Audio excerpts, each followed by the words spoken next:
Do you think that we just write a poem? That we just gather our supplies, pen, paper, write, and then it's 5, happy hour, snag a seat, order something cold to think, head home, preheat the oven, set the poem out to thaw? Do you reckon, after hearing of the hardships at hand, our office supplies are waiting to work miracles while we sleep?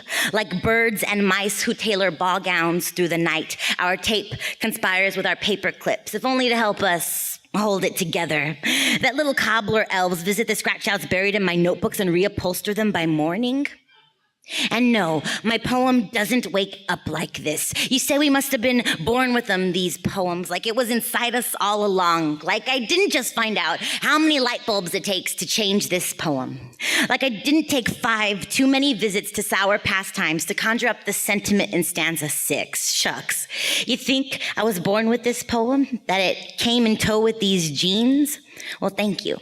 But this poem is not my father's nose or my mother's chin. Though this poem may be their English degrees and mine, still this poem is not innate, not a birthmark nor a mole. Think these poems came beneath pillow after the last of my baby poems fell out? That my syntax and diction are a direct result of my being a cavity-free kid?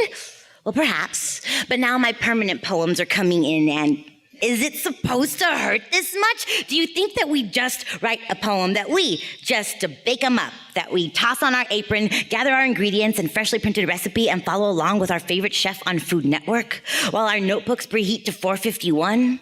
No, man. And truth be bold, and it is, I don't know what size party this can feed. I have no idea how many this poem will serve. But who is truth to keep me from still trying to dish it? Recipe, please. I make this poem from whatever I have in my pantry, most of which is expired. 15 life hacks for making poems, not Pinterested. I go on some of this, a pinch of that, and un poquito, whatever that is, because that's the closest thing to a recipe grammar ever gave me for making poems. Poem. Poem, poem, poem.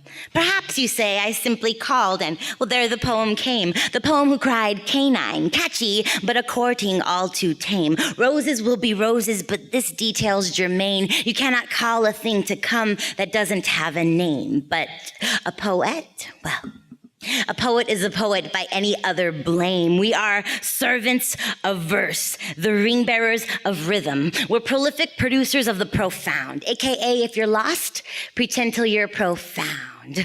We're honest, clever captains of the colloquial, engineers of eloquence. We are straight up sidewalk historians, y'all. We are composers of the calm.